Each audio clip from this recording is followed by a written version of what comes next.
رواه أحمد في مسنده أو كما قال عليه الصلاة والسلام اللهم صل على سيدنا محمد وعلى آل سيدنا محمد كما صليت على سيدنا إبراهيم وعلى آل سيدنا إبراهيم إنك حميد مجيد اللهم بارك على سيدنا محمد وعلى آل سيدنا محمد كما باركت على سيدنا إبراهيم وعلى آل سيدنا إبراهيم إنك حميد مجيد বর্তমান মাস রবিউল আউয়াল মাস, মাসটিও শেষের পথে। রবি মানে বসন্ত, রবিউল আউয়াল মানে প্রথম বসন্ত। দুই মাস করে ঋতু হয়। রবিউল আউয়াল বসন্তের প্রথম মাস, রবিউল সানি বসন্তের দ্বিতীয় মাস। বিশ্বের কোন দেশে ঋতু থাকে দুইটি, কোন দেশে চারটি, আমাদের দেশে ছয়টি। চাই ঋতু দুইটি হোক, চাই চারটি হোক, চাই ছয়টি হোক, রবি তথা বসন্তকাল সকল দেশেই আছে। বসন্তকালের আগে শীতকাল, এরপর হেমন্তকাল। এই দুই কাল মানুষের চেহারা, মানুষের রং নষ্ট হয়ে যায়। এমনকি গাছগাছালির পর্যন্ত পাতাগুলো ঝরে পড়ে, ডালগুলো উলঙ্গ দাঁড়াইয়া থাকে। বসন্তকালে যখন দক্ষিণ দিক থেকে বাতাস বওয়া আরম্ভ করে, মানুষের চেহারা ফুটে ওঠে, গাছগাছালিতে নতুন পাতা গজায়। বছরের সবচেয়ে শান্তিময় কাল হলো বসন্তকাল। এই বসন্তকাল তো জীব জানোয়ার গাছগাছালির দেহের জন্য উপকারী, কিন্তু শুধু দেহ ঠিক থাকলে হবে না, দেহের পাশাপাশি আত্মাকেও ঠিক রাখা লাগবে। বরং দেহের তুলনায় আত্মাকে ঠিক রাখা আরো অনেক বেশি আবশ্যকীয়। দেহের তুলনায় আত্মার মূল্য কোটি কোটি গুণ বেশি। যেভাবে দেহের জন্য শীতকাল, হেমন্তকাল, বসন্তকাল আসে, আত্মার জন্য বসন্তকাল আসে, হেমন্তকাল আসে। হযরত রাসূল আকরাম সাল্লাল্লাহু আলাইহি ওয়াসাল্লামের আবির্ভাব পূর্বে গোটা বিশ্বে আত্মার উপর বয়ে চলছিল হেমন্তকাল। সর্বত্র মারামারি, হানাহানি, কাটাকাটি, রাহাজনি, জিনা, ব্যভিচার, এগুলো ছিল সাধারণ ব্যাপার। এক ব্যক্তির বাড়ির পাশে একটি ঝোপ, সেখানে মৌচাক, মৌমাছি বাসা বেঁধেছে। আরেক ব্যক্তির ওঁট এসে ওই ঝোপের পাতা ধরে টান দিয়েছে, সে পাতা খাবে। এই ঝোঁকের কারণে মৌমাছিগুলো মৌচাক ছেড়ে চলে যায়। ঝোপের পাশে যার বাড়ি, সে এসে ওঁটের উপর আক্রমণ করে। ওঁটওয়ালা এসে ঝোপওয়ালার উপর আক্রমণ করে। এই তো শুরু হয়ে গেল দুই গোত্রের মধ্যে যুদ্ধ। এই যুদ্ধ চলতে থাকে দীর্ঘ 200 বছর যাবৎ। ইতিহাসে যাকে জঙ্গে বোয়াত বলা হয়। এটা আত্মার উপরে হেমন্তকালের প্রভাব। চিন্তা করুন, একটি বাচ্চাওয়ালা মুরগি, তার কিনারা দিয়ে আপনি হেঁটে যাওয়ার সময় মুরগি আপনার উপরে আক্রমণ করে। কেন করে? তার ভয় আপনি তার বাচ্চার কোনো ক্ষতি করেন কিনা। বাচ্চার মায়ায়, বাচ্চার মহব্বতে পড়ে আপনার উপরে আক্রমণ করে। মুরগি কি এ কথা বোঝে না?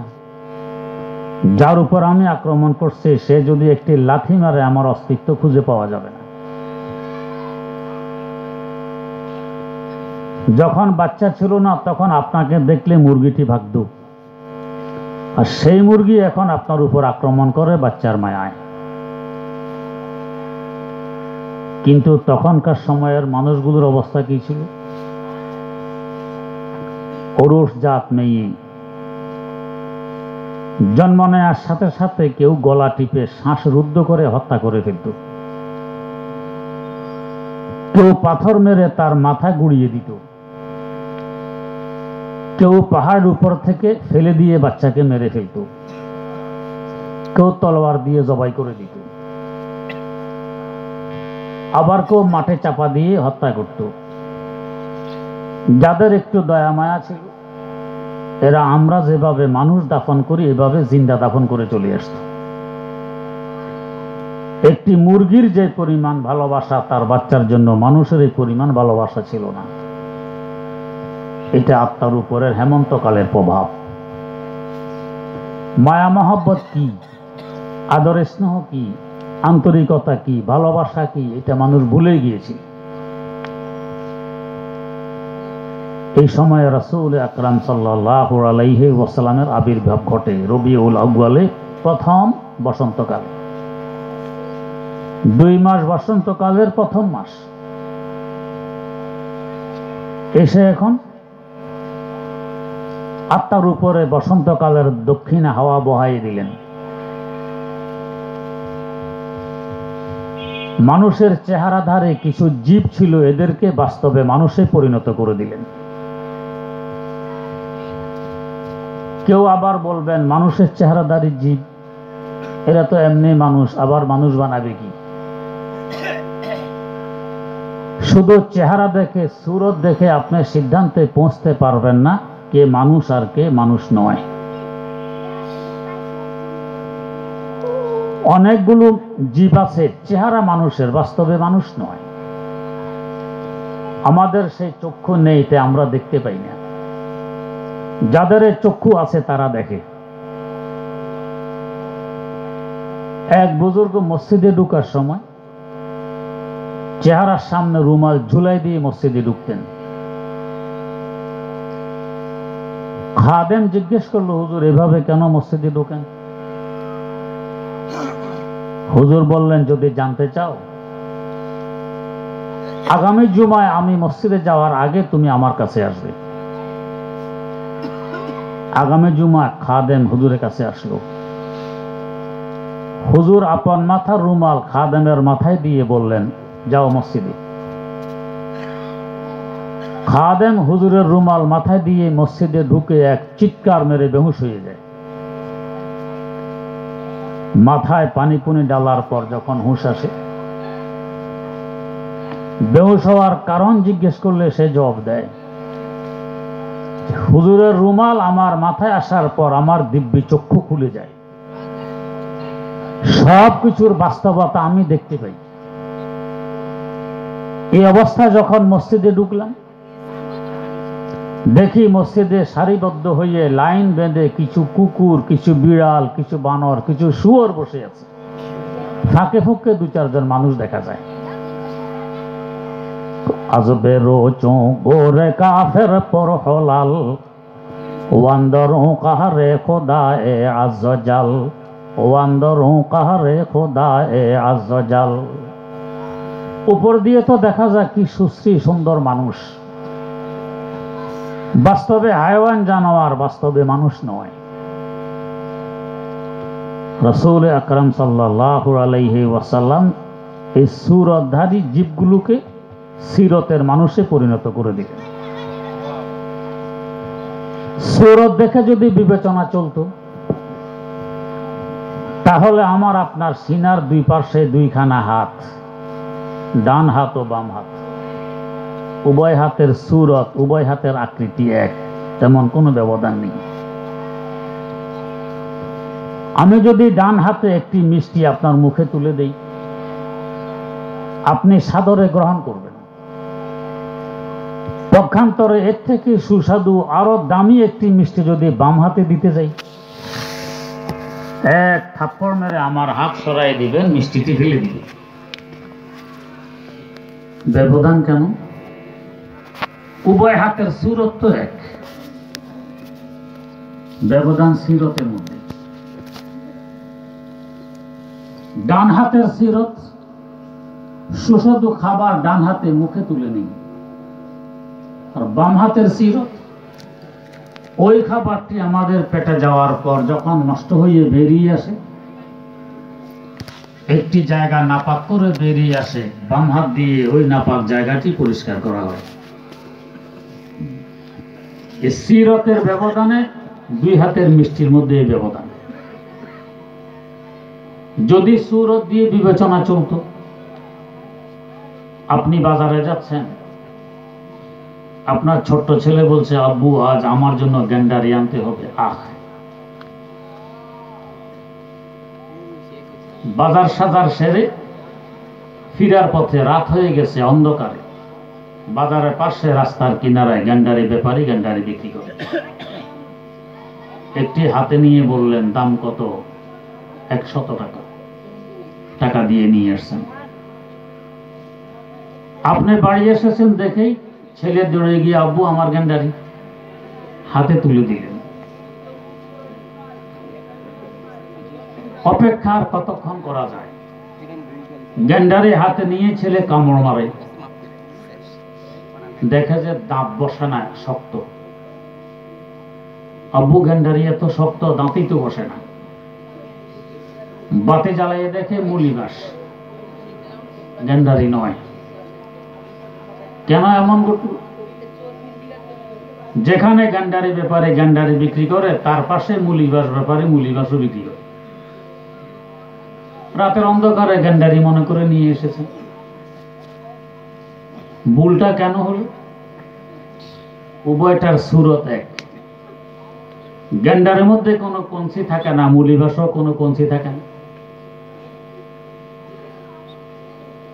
গেন্ডারি যে পরিমাণ মোটা, মুলিবাসও প্রায় ওই পরিমাণে মোটা। সুরত এক হওয়ার কারণে ভুল হয়ে গেছে, কিন্তু গেন্ডারি খাওয়ার বস্তু, ভিতরে গোশত আছে, মিষ্টি রস ভরা গোশত। মুলিবাস খাওয়ার বস্তু নয়, ভিতরে রসটা দূরের কথা, গোশতও নেই। সুরত তো এক, সিরতের ব্যবধানে একটা খাওয়া যায় আর একটা খাওয়া যায় না। বোঝা গেছে সুরত দিয়ে বিবেচনা চলে না, বিবেচনা করতে হয় সিরত দিয়ে। যদি সুরত দিয়ে বিবেচনা করা সঠিক হয়, আমরা পানি পান করি আবার প্রস্রাবও করি। পানির যে সুরত, প্রস্রাবেরও ওই সুরত। পানি দিয়ে যদি ডাল পাকানো হয়, আমরা স্বাদ করে খেয়ে নেব। পক্ষান্তরে ডাল যদি প্রস্রাব দিয়ে পাকানো হয়, খরচও কম লাগবে, লবণ দিতে হবে না। এরপরও এই ডালকে কেউ বর্তনের পাশে আনতে দিবেন কেন? সুরত তো এক। একটা স্বাদ করে খাবেন, আর একটা বর্তনের পাশে আনতে দিবেন না। ব্যবধান কোথায়? ব্যবধান সিরত। পানির সিরত, আমাদের দেহ কাপড় যদি অপরিষ্কার হয়, নাপাক হয়, পানি দিয়ে ধুয়ে পরিষ্কার করি, পাক করি। আর পরিষ্কার কাপড়ে, পরিষ্কার দেহে যদি প্রস্রাব লাগে, তো নাপাক বানায় দেয়, অপরিষ্কার বানায় দেয়। সিরতের ব্যবধানের কারণে প্রস্রাব আর পানিতে ব্যবধান, সুরতে তো ব্যবধান নেই। যদি সুরত দিয়ে বিবেচনা চলত, আমাদের মিরপুর চিড়িয়াখানায় কতগুলো হরিণ আছে, তিব্বতের পাহাড়ি এলাকায় কতগুলো হরিণ আছে। ওই হরিণের মধ্যে নাভি আছে, আমাদের এই হরিণের মধ্যে নাভি আছে। তিব্বতের পাহাড়ি এলাকার হরিণের নাভি বিক্রি হয় 1 লক্ষ টাকা মূল্য, একটি নাভি। আর আমাদের মিরপুর ঢাকার চিড়িয়াখানার হরিণের নাভি 5 টাকা দিয়ে বিক্রি হয় না। উভয় নাভির সুরত এক, এটাও হরিণের নাভি, ওইটাও হরিণের নাভি, মূল্যের মধ্যে এত ব্যবধান কেন? তিব্বতের হরিণের নাভির মধ্যে গ্রাম, ওটা কুষ্ঠুরি। আর আমাদের ঢাকার হরিণের নাভিতে দুর্গন্ধ, এখানে প্রস্রাবের গন্ধ আসে। সুরত এক, সিরতের ব্যবধানে 1 লক্ষ টাকা মূল্যে বিক্রি হয়, আর একটা 5 টাকা দিয়েও কেউ খরিদ করে। বোঝা গেছে সুরত দিয়ে বিবেচনা চলে না। যদি সুরত দিয়ে বিবেচনা চলত, বাগানে যখন ফুল ফোটে দেখবেন কিছু পোকা গুনগুন গুনগুন করছে ফুলের মধ্যে, মধু পোকা, বল্লা ও ভেমরু। একই ফুল থেকে মধু পোকা রস আহরণ করলো, বল্লা ভেমরুলও করলো। মধু পোকার পেটে যাওয়ার পর এটা হয়ে গেছে মধু। 1 কেজি 700, 800, 1000 টাকা। সেবন করলে হারানো স্বাস্থ্য ফিরে পাওয়া যায়। পক্ষান্তরে এই ফুলের রস বল্লা ভেমরুলের পেটে যাওয়ার পর হয়ে গেছে বিষ। ওইটা আমাদের দেহে ঢুকলে জীবন নিয়ে হয় টানাটানি। হার দো এক গোলে খর দে জম্বর নাহাল, যা একে সদে নেশ যা দিগার আসাল, যা একে সদে নেশ যা দিগার আসাল। একটা বিষ আর একটা মধু, সুরত তো এক। একটা জীবন বাঁচায়, একটা জীবন ধ্বংস করে। বোঝা গেছে সুরত দিয়ে বিবেচনা চলে না, বিবেচনা করতে হবে সিরত। যদি সুরত দিয়ে বিবেচনা চলত, আল্লামা রুমি রহমতুল্লাহ আলাইহি বলেন, মক্কা নগরের কাফের গোত্রের সর্দার আবু জাহালে মলউনের সুরত তো ছিল মানুষের। আর আমাদের নবী, শেষ নবী, নবীদের নবী হযরত মুহাম্মদ মুস্তাফা সাল্লাল্লাহু আলাইহি ওয়াসাল্লামের সুরত মানুষের। সুরত উভয়জনের মানুষের, কিন্তু ব্যবধান কত? একজন দুজাহানের বাদশাহ, আরেকজন জাহান্নামের ঘড়ি। এই ব্যবধানটা কিসের কারণে? সিরতের কারণে। আল্লামা রুমির ভাষায় গারবা সুরত আদমে ইনসাফ দে, আহমদ আবু জাহল হাম এক সাঁস দে, আহমদ আবু জাহল হাম এক সাঁস দে। বোঝা গেল সুরত দেখে বিবেচনা চলবে না, দেখতে হবে সিরত। সাইয়েদনা হযরত বেলাল হাবশী রাদিয়াল্লাহু তাআলা ইথিওপিয়ার অধিবাসী। ওই এলাকার অধিবাসীকে যারা দেখেছেন, গায়ের রং তো এই পরিমাণ কালো, মাশাআল্লাহ, অমাবস্যার রাত হার মানে। মাথার চুল থেকে নিয়ে পা পর্যন্ত সাদা কিছু নেই, দাঁত ছাড়া। হাতের তালুও কালো, ঠোঁট মোটা, সামনের দিকে ঝুলন্ত, এবং হাত আর পা লোহার ন্যায় শক্ত থাকে। এর উপরে তিনি আবার গোলাম। সুরত তেমন নেই, আবার গোলাম। অর্ধজাহানের ক্ষমতার মালিক ফারুক আজম ওমর রাদিয়াল্লাহু তাআলা আনহু বলতেন, বেলাল সাইয়্যিদুনা, বেলাল আমাদের সর্দার। কেন বেলালের এত দাম, এত মূল্য? সিরতে, সুরতে নয়। তাই বুজুর্গানে দিন বলেন, সিরত পে নজর চাহিয়ে সুরত সে জিয়াদা। সুরত দেখার বিষয় নয়, দেখার বিষয় সিরত। একজন সাহাবী রাসূল আকরাম সাল্লাল্লাহু আলাইহি ওয়াসাল্লামের দরবারে আসতেন। হাদিসের কিতাবে লেখা আছে, তাই বলছি, না হয় ভয় লাগে সাহাবীর শানে কথা বলতে। তার সুরত তেমন ছিল না, কুসরি। দরবারে নবুয়তে আসতেন। একদিন রাসূল আকরাম সাল্লাল্লাহু আলাইহি ওয়াসাল্লাম বাজারে গিয়ে দেখেন তিনি কি বিক্রি করতেছেন বসে বসে। হুজুর মাঝে মধ্যে মজাক করতেন, ঠাট্টা করতেন। মাঝে মধ্যে ফাঁকে ফুঁকে মজা করা, ঠাট্টা করা, এটা নবীর সুন্নত। সবসময় গম্ভীর, কথাবার্তা নেই, চুপচাপ নেই, চেহারায় রোগ, মানুষ দেখলে ভয় পায়। এটা নবীর তরিকা নয়। এই অবস্থা থাকলে একসময় মানসিক রোগ সৃষ্টি হবে। মাঝে মধ্যে একটু হাসি মজাক করতে হবে। হুজুর পিছন দিয়ে গেলে তার চোখ দুষছেন। আমরা ছোটবেলায় পিছন দিয়ে গিয়ে চোখ দুটতাম, দৌড়ে বলতাম, বলো তো আমি কে, তোর নাম বলে দিতাম। আশ্চর্য হইতাম, দেখে নাই কিভাবে বলবো। আসলে আমার আওয়াজ শুনে তো বুঝতে পেরেছে কি, আওয়াজে তো বোঝা যায়, ওইটা আমাদের বুঝে উঠতো না। আশ্চর্য হইতাম, বুঝলো কিভাবে আমি কি। হুজুর পিছন দিয়ে এসে তার চোখ দুল। এখানে আওয়াজেরও দরকার নাই। নবীর হাত সামাইলের তিরবিজিতে আছে, রুই আর তুলা থেকে নরম তুলতুলে। নবীর বংশের মানুষ সাইয়েদের সাথে আলহামদুলিল্লাহ আমার মোসাফার ভাগ্য জুটেছে। হাত ছাড়তে মনে চায় না, এমন নরম তুলতুলে হাত।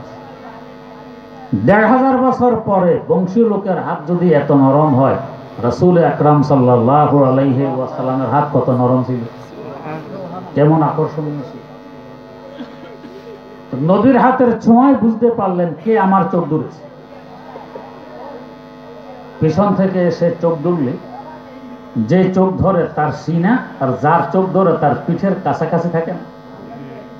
সাহাবী এই সুযোগে নিজের পিঠ হুজুরের সিনা মুবারকের সাথে কতক্ষণ দলাদলি করে নিলেন, কষাকষি করে নিলেন। কতই না ভাগ্য ওই পিঠের, যে পিঠ নবী করিম সাল্লাল্লাহু আলাইহি ওয়াসাল্লামের সিনা মুবারকের সাথে দলাদলি করতে পেরেছে। এরপর হুজুর ছেড়ে দিলেন। হুজুরের মজাক এখনো শেষ হয়নি। এবার বললেন, মানিস তারা হাজাল গোলাম, এই দাস কে খরিদ করবে? অথচ উনি ছিলেন মুক্ত, উনি গোলাম ছিলেন না, দাস ছিলেন।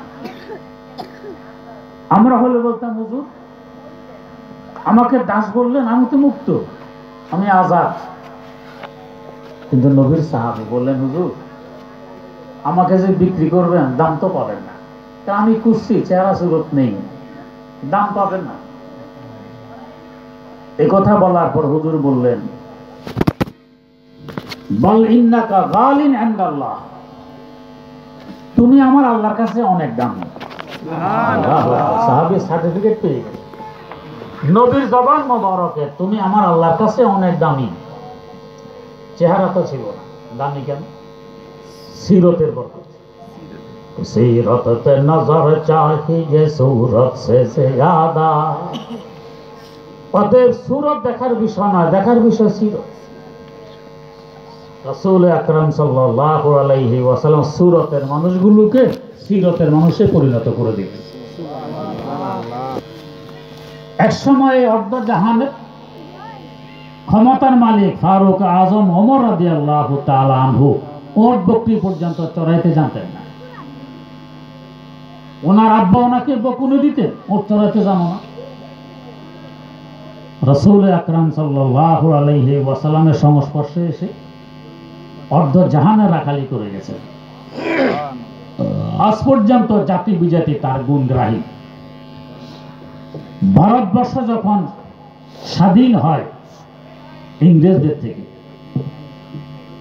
মহাত্মা গান্ধীকে জিজ্ঞেস করা হয়েছিল, ভারতবর্ষ স্বাধীন করে কোন সংবিধানের আলোকে ভারতবর্ষ পরিচালনা করবেন? জবাব দিলেন, 1450 বছর আগে খলিফা ওমর যে সংবিধান দিয়ে দেশ চালিয়েছেন অর্ধ জাহান, সেই সংবিধান দিয়ে চলবে ভারতবর্ষ। মহাত্মা গান্ধী তো কোনো মুসলমান ছিলেন না, অমুসলিম। তারপরে আদর্শ মনে করতেছেন ফারুক আজম ওমর রাদিয়াল্লাহু আনহুকে, যে এক সময় ওট চড়াইতে জানে না, সে এখন দুনিয়ার জন্য আদর্শ কিভাবে পরিণত হইল। রাসূল আকরাম সাল্লাল্লাহু আলাইহি ওয়াসাল্লামের মৌসুমে বাহারের প্রভাব, বসন্তকালের প্রভাব, আত্মার উপরে তার প্রভাব পড়েছে। ওট চড়াইতে জানে না এমন ব্যক্তি এখন অর্ধ দুনিয়া রাখালি করে। আজ প্রায় ১৫০০ বছর হয়ে গেছে তিনি বিদায় নিয়ে গেছেন, এখনো দুনিয়া তার গুণগ্রাহী। 100 পৃথিবীর বড় মানুষ এই নামে 2টি বই আছে বাজারে। পৃথিবীর শুরু লগ্ন থেকে আজ পর্যন্ত লেখক 100 জন মানুষকে বাছনি করেছে তার দৃষ্টিতে বড় বড় দেখে। উভয় লেখক প্রথম নম্বরে আলোচনা করতে বাধ্য হয়েছে রাসূল আকরাম সাল্লাল্লাহু আলাইহি ওয়াসাল্লাম। এই লেখক কিন্তু মুসলমান নয়, খ্রিস্টান। তারপরও প্রথম নম্বরে আমাদের নবীর নাম নিতে বাধ্য। আরেক বইতে 3 নম্বরে ওমর ফারুক রাদিয়াল্লাহু আনহুর নাম, আরেক বইতে 5 নম্বরে। কেন এত অগ্রাধিকার? মৌসুমে বাহার বসন্তকাল নিয়ে এসেছেন রাসূল আকরাম সাল্লাল্লাহু আলাইহি ওয়াসাল্লাম, যার বরকতে খলিফা ওমর দুনিয়াবাসীর জন্য আদর্শে পরিণত হয়ে গেছেন। রাসূল আকরাম সাল্লাল্লাহু আলাইহি ওয়াসাল্লামের সিরত বিশাল একটি বিষয়, সামান্য একটু আলোকপাত করতে চাই। তার একটি বৈশিষ্ট্য ছিল, গুণ ছিল, একটি সিরত ছিল। যে কাজ অন্যকে করতে বলতেন এই কাজ আগে নিজে করতেন। নামাজ পড়তে বলতেন আমাদেরকে 5 ওয়াক্ত, নিজে পড়তেন 9 ওয়াক্ত। এশরাক পড়তেন, চাষ পড়তেন, আওয়াবিন পড়তেন, তাহাজ্জুদ পড়তেন। আমাদের জন্য 5 ওয়াক্ত, নিজে পড়েন 9 ওয়াক্ত। এত লম্বা সময় নামাজে দাঁড়িয়ে থাকতেন। মা আয়েশা সিদ্দিকা রাদিয়াল্লাহু তাআলা আনহা বলেন, দাঁড়াতে দাঁড়াতে ওনার পা মোবারক ফুলে মোটা হয়ে যেত। বলা হলো, আপনার তো আগের পিছের সবকিছু ক্ষমা হয়ে গেছে, একটা কষ্ট করার দরকারটা কি? জবাব দিলেন, আফালা আকুনা আবদান শাকুরা, আমি কি কৃতজ্ঞ বান্দা হব না? আল্লাহ পাক আমাকে মেহেরবানি করে ক্ষমা করে দিলেন সবকিছু, আমি কৃতজ্ঞতা প্রকাশ করব না? তো যা কিছু করতে বলেন আগে নিজে করেন, এরপর অন্যকে করার আদেশ দেন। এটা বাস্তবে মানবতা। এই নয় যে অন্যকে বলবো আর আমি তো আরাম করব, সবাই আমার খেদমত করবে, সেবা করবে, বাকি সব মেহনত কষ্ট পরিশ্রম অন্যরা করবে। এটা নবীর তরিকা নয়। রাসূল আকরাম সাল্লাল্লাহু আলাইহি ওয়াসাল্লাম নিজে করার বরকতে অতি অল্প সময়ে, মাত্র 23 বছরে কয়েক লক্ষ মানুষ এই মৌসুমে বাহার তথা বসন্তকালের প্রভাবে প্রভাবান্বিত হয়ে গেছেন। যদি নিজে না করে শুধু কথায় বুঝাইতে চাইতেন, কথা দিয়ে আদেশ দিতেন, এত সহজে এত মানুষের মধ্যে পরিবর্তন ঘটত না। নিয়মও তাই, কথার তুলনায় কাজে বুঝাও, মানুষ সহজে বুঝবে। কাজে বুঝাইলাম না, শুধু কথা, এটা সহজে বুঝবে না। একটি কিতাব আমরা পড়েছি মাদ্রাসায়, আরবি সাহিত্যের কিতাব কালিয়ুবি। এই কিতাবে একটি ঘটনা উল্লেখ আছে, খলিফাতুল মুসলিমিন হারুনুর রশিদের ঘটনা। আব্বাসী খোলাফাদের মধ্যে সবচেয়ে প্রতাপশালী খলিফা হারুনুর রশিদ। ঘটনাক্রমে তিনি একজন কালো কুশ্রী বান্দিকে ভালোবাসেন। তার এই ভালোবাসার সংবাদ মন্ত্রী মিনিস্টারদের কানেও পৌঁছে। এরা বলা বলি করে, এই বিশাল রাজ্য হারুন রশিদের রাষ্ট্রের আয়তন ছিল 53 লক্ষ বর্গ মাইল। এই বিশাল রাজ্যে সুন্দরী যুবতী দেখেনি? এই কালো কুশ্রী, এই দাসী পেয়েছে ভালোবাসার জন্য। তাদের বলা বলির আওয়াজ বাদশার কানেও পৌঁছে। বাদশাহ ভাবলেন, কেন আমি এই কালো বান্দিকে ভালোবাসি, এদিকে বুঝাই দিতে হবে। তবে এই বোঝানো কথা নয়, বোঝানো হবে কাজে। কাজে বোঝানোর লক্ষ্যে তিনি একদিন মন্ত্রী মিনিস্টারদেরকে দাওয়াত করলেন। সবাই এসেছে, কালো কুশ্রী ওই দাসীও তার পাশে আছে।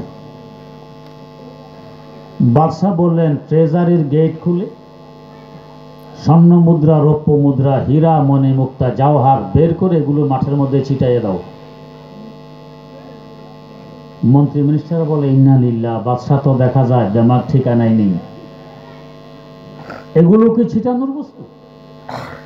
এগুলো তো আলমিরার ভিতরে তালাবন্ধ করে রাখার বস্তু। যাই হোক, বাদশার হুকুম, ছিটানো হই।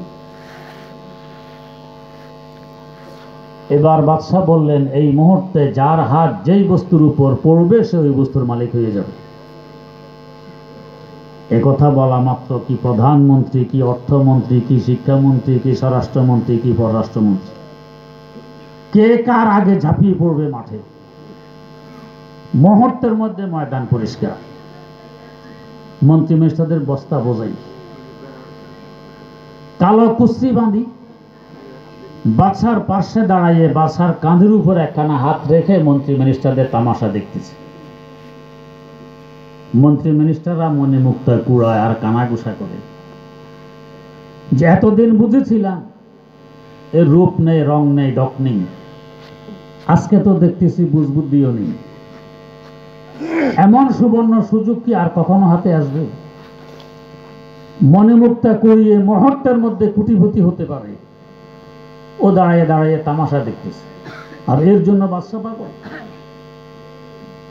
মনে মুক্তা কুড়ানো শেষ হলে বাদশা বললেন, সকলেই পুনরায় নিজ নিজ আসন গ্রহণ করুন। সবাই নিজ আসন গ্রহণ করুন। এবার সকলের সামনে বাদশা ওই কালো কুস্তি বাঁধিকে লক্ষ্য করে জিজ্ঞেস করলেন, ও বাঁধি, এমন সুযোগ কি আর কখনো হাতে আসবে? না আসার সম্ভাবনাই তো বেশি।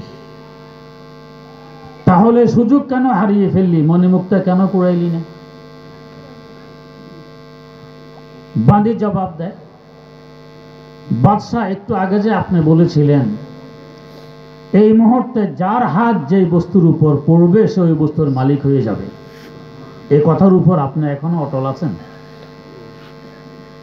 আগের যুগে রাজা বাদশারা যা বলতো এর উপরে অটল থাকতো।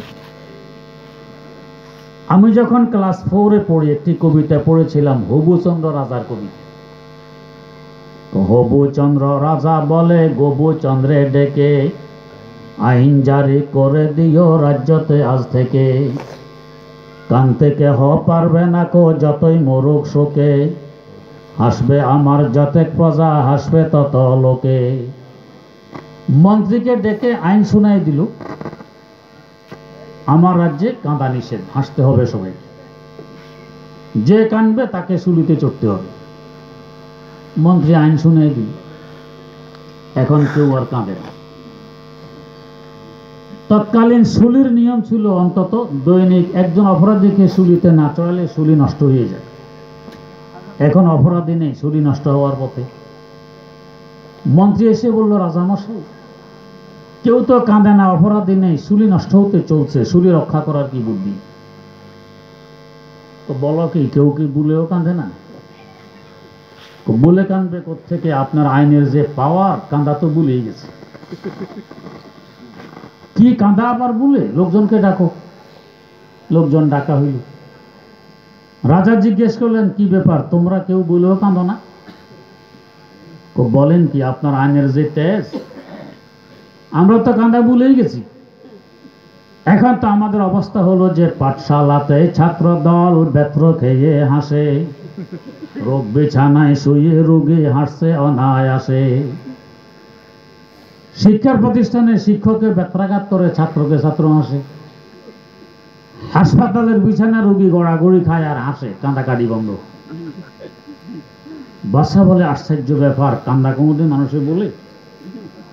এ কথা বলে তিনি হ্যাঁ হ্যাঁ করে কেঁদে দেখাই দিলেন, দেখো এইভাবে কাঁদতে হয়, এটা কি বলার জিনিস? মন্ত্রী এবার দাঁড়ায় বলল, বাদশা, আপনার আইন ছিল যে কাঁদবে তাকে শুলিতে চড়তে হবে, আপনি যে এখন কাঁদলেন, পড়ছেনি বাদশা বিপদ। আমরা হলে তো রাতারাতি সংসদ ডেকে দিতাম আইন পরিবর্তন করে।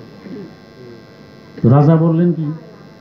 রাজা বলে, আমার আইন নড়বে না এক চুল, আমার সাজা আমি নেব, তৈরি কর সুর। আমার আইন বলবৎ থাকবে, শুল প্রস্তুত করো, আমি শুলিতে চড়বো, তারপরও আইন ভঙ্গ করা যাবে না। তো বান্দে জিজ্ঞেস করলেন, ও বাদশাহ, একটু আগে যে বলেছিলেন এই মুহূর্তে যার হাত যে বস্তুর উপর পড়বে সেই বস্তুর মালিক হয়ে যাবে, এই কথার উপরে আপনি এখনো অটল আছেন? বাদশাহ বলেন, হ্যাঁ আমি অটল আছি। তাহলে একটু তাকাই দেখুন তো আমার হাতটি কার উপর পড়ে আছে। বান্দির হাত তো বাদশার উপর। বান্দি বুঝাই দিল, বাদশাহ এক মুহূর্ত পূর্বে আপনি ছিলেন আমার মালিক, আমি ছিলাম আপনার দাসী। আপনার এই কথার উপরে আমল করার দরুন এখন আমি হয়ে গেছি আপনার মালিক, আপনি হয়ে গেছেন আমার দাস, আমার গোলাম। মন্ত্রী মিনিস্টারদের বস্তার ভিতরে মণিমুক্তা থাকলে কি হবে? ওদের মালিক যেহেতু আপনি, তাদের মণিমুক্তার মালিকও আপনি, আর আমি যেহেতু এখন আপনার মালিক, এখন সব কিছুর এখন আমি মালিক। মন্ত্রী মিনিস্টারদের মাথা এখন নিচের দিকে, হায় হায় হায় কি করলেন। এখানে আরেকটি প্রাসঙ্গিক কথা, বাঁধি বাদশার কথার উপরে আমল করার দরুন এখন সে বাদশার মালিক, বাদশার মাধ্যমে সবকিছুর মালিক। এখান থেকে কথা পরিষ্কার হয়ে আসে যে সারা জগতের যিনি মালিক আল্লাহ রাব্বুল আলামিন, তুমি তাকে হাত করার চেষ্টা করো, পুরো জগৎ তোমার হয়ে যাবে। जो तो मेरा तो सब मेरा, फलक मेरा जमी मेरी, जो तो मेरा तो सब मेरा, फलक मेरा जमी मेरी, अगर तू एक नहीं मेरा तो कोई शाय नहीं मेरी। আল্লাহ তুমি যদি আমার হয়ে যাও, তখন আকাশ আমার, বাতাস আমার, জমিন আমার, চন্দ্র আমার, সূর্য আমার, গ্রহ আমার, নক্ষত্র আমার, সবকিছু আমার। আর তুমি যদি আমার না হও, আমি পৃথিবীর বাদশা হলে কি হবে? বাস্তবে আমি পথের ফকির। তাই বুজুর্গানা দিন বলেন, মুলকে রা বগজারো মালিক রা বেগির তাবে যাবি মুলকে সদহা আয় ফকির। মুলুক ছাড়ো, মালিককে ধরো, শত সহস্র মুলুক তোমার পিছনে দৌড়বে। আমরা মালিক ছেড়ে মুলুকের পিছনে দৌড়ছি, মালিকও নাই মুলুকও নেই, দুটার থেকে বঞ্চিত। যাই হোক, তো বলার উদ্দেশ্য ছিল কাজে দেখাইতে হবে, কথায় নয়। বাদশাহ কাজে দেখাইয়ে বুঝাই দিলেন এই বাঁধিকে আমি কেন ভালোবাসি, সুরতের কারণে নয়, সিরতের কারণে। সিরত পে নজর চাহিয়ে সুরত সে জ্যাদা। সিরত দেখো, সুরত নয়। আর যদি দামি হতে চাও তো সিরত বানাও, সুরত নয়। আমরা সুরতের পিছনে দৌড়ছি, সিরতের খবর নেই, তা আমাদের দামও নেই।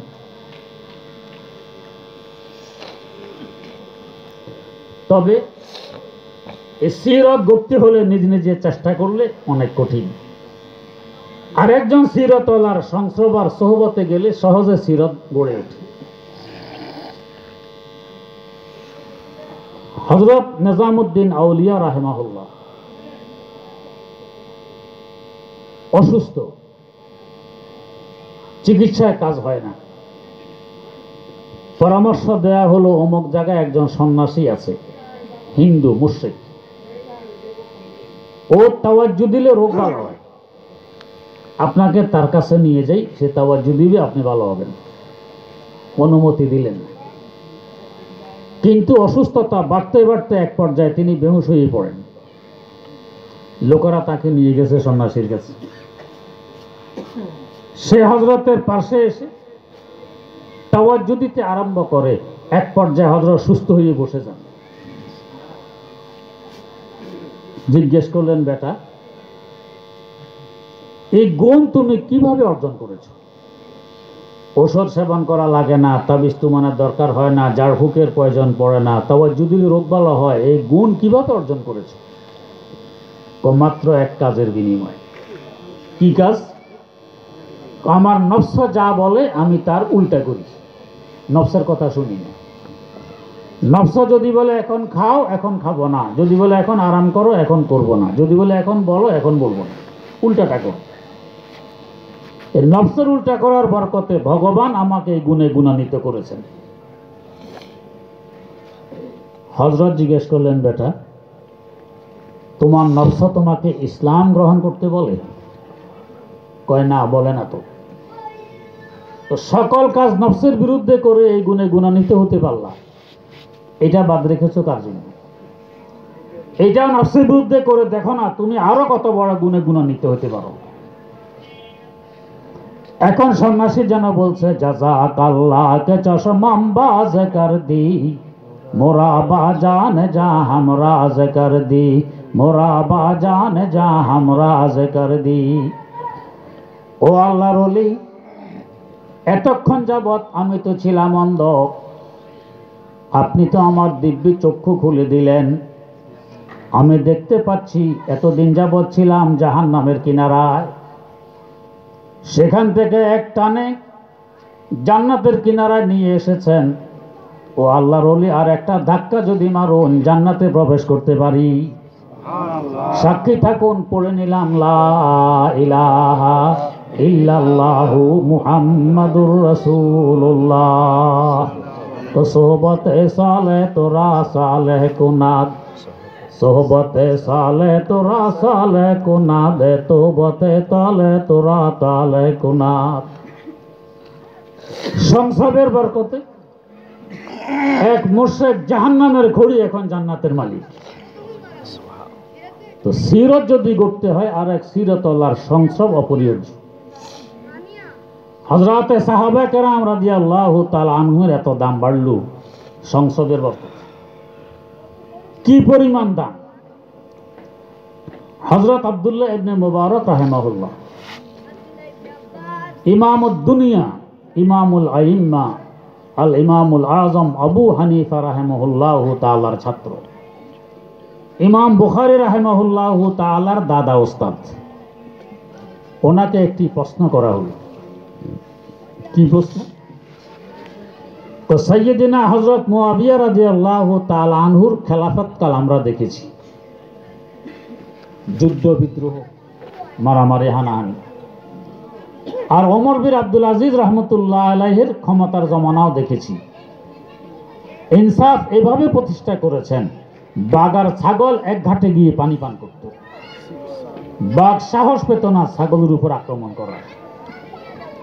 এই ইনসাফ। এই দুজনের মধ্যে উত্তম কে, দাম বেশি কার? প্রশ্ন। হযরত আব্দুল্লাহ ইবনে মুবারক রাহিমাহুল্লাহ তাআলা জবাব দিলেন, বলো কি? হযরত মুআবিয়া রাদিয়াল্লাহু তাআলা আনহু নবী করিম সাল্লাল্লাহু আলাইহি ওয়াসাল্লামের সাথে যে যুদ্ধ অংশগ্রহণ করেছেন, কাফেরদের বিরুদ্ধে যুদ্ধ, উনি যে ঘোড়ার পিঠে ছিলেন, ঘোড়ার নাকে শ্লেষার সাথে যুদ্ধের ময়দানের ধুলিকণা এসে আটক হয়েছে। এই একটি ঘোড়ার নাকে ধুলিকণাকে এক পাল্লা রাখো, আর সারা দুনিয়ার মানুষগুলো যদি ওমর বিন আব্দুল আজিজ রাহিমাহুল্লাহু তাআলার ন্যায় পরায়ণ হয়ে যায়, সকলকে এক পাল্লা রাখো। তো হযরত মুআবিয়ার ঘোড়ার নাকের ধুলিকণার মূল্য এর থেকে কোটি কোটি গুণ বেশি হবে। কেন এত বেশি? নবীর সংসদ পেয়েছেন, নবীর সোহবত পেয়েছেন সাহাবী। তো সদহা যারা শিবিলিও সদহা জনায়ে দেখা কে পায়ে বু হুরায়রা কায় রাসাদ, খাকে পায়ে বু হুরায়রা কায় রাসাদ। যুগ শ্রেষ্ঠ ওলি শিবলি আর জুনায়েদ, হাজার হাজার শিবলি জুনায়েদকে এক পাল্লা রাখো, সাইয়্যিদিনা আবু হুরায়রা রাদিয়াল্লাহু তাআলা আনহুর পায়ের ধুলিকণার এক সমান হবে। বরকত কিসের? সোহবতের। এই জন্য একজন আল্লাহওয়ালা হক্কানি বুজুর্গ, তার সংসদে কিছু সময় থাকতে হয়, তার সাথে সম্পর্ক রেখে চলতে হয়, তবে ওই নবীওয়ালা সিরত আমার মধ্যে আসবে, আমার দাম বাড়বে। আর যদি সংসদ সোহবত অবজ্ঞা করে চলি, যে আমি কি কম বুঝি, আমি কত বড় শিক্ষিত, আমি এমএ আরাবিক, অনেকে আছে গৌরব করে আমি এমএ আরাবিক। আমার আব্বা জান রহমতুল্লাহ আলাইহি এক মজলিসে আর একজন হাই স্কুলের হেডমাস্টার এমএ আরাবিক, একটু পরপরে বলেন আমি আরবি জানি, আমি এমএ আরাবিক। একবার, দুইবার, তিনবার, চারবার। আব্বা জান রহমতুল্লাহ আলাইহি এবার মুখ খুললেন, হেডমাস্টার সাহেব আপনি এমএ আরাবি? কই জি আমি আরবি জানি। ও আচ্ছা। বলুন তো ইন্না এক বছর না বহু বছর? বহু বছর। আচ্ছা, আল্লাহ একজন না অনেকজন? বলেন কি আল্লাহ তো একজন। আল্লাহ যে বলেন ইন্না আর তাই না কাল কাউসার, বহু বছর। আমরা আপনাকে কাউসার দান করেছি, আমি নয়, আমরা। বহু বছর কেন বললেন? এখন আর জবাব দেন। তো বললেন হেডমাস্টার সাহেব, বাপদাদার 14 গোষ্ঠী আমরা এই লাইনে জীবন শেষ করেছি আরবির ভিতরে, কোরআন হাদিসের ভিতরে পড়েছি আরবি, পড়াই আরবি। এখনো এই দাবি করার সাহস পায় না যে আমি আরবি জানি। আপনি একবার, দুইবার, তিনবার সাহেব আপনি আরবি জানেন, জবাব দেন। আল্লাহ বহু বছর কেন ব্যবহার করবেন? জবাব। তা আমরা মনে করি আমি আরবিক, আমি কত কিছু জানি, হুজুর কি জানি। সংসদ একটার করি না, তাই গোমরা হয়ে যাই। সিরত আমার মধ্যে আনতে পারি না। একজন বিজ্ঞ আলেম, বড় আল্লাহওয়ালা বুজুর্গের সংসদে গেলেই নবীওয়ালা সিরত আমার মধ্যে আসবে, আমি দামি হয়ে যাই। আল্লাহ রাব্বুল আলামিন আমাদেরকে তৌফিক দান করুন। সুবহানাল্লাহি ওয়া বিহামদিহি, সুবহানাকাল্লাহুম্মা ওয়া বিহামদিক, আশহাদু আল্লা ইলাহা ইল্লা আনতা, আস্তাগফিরুকা ওয়া আতুবু ইলাইক।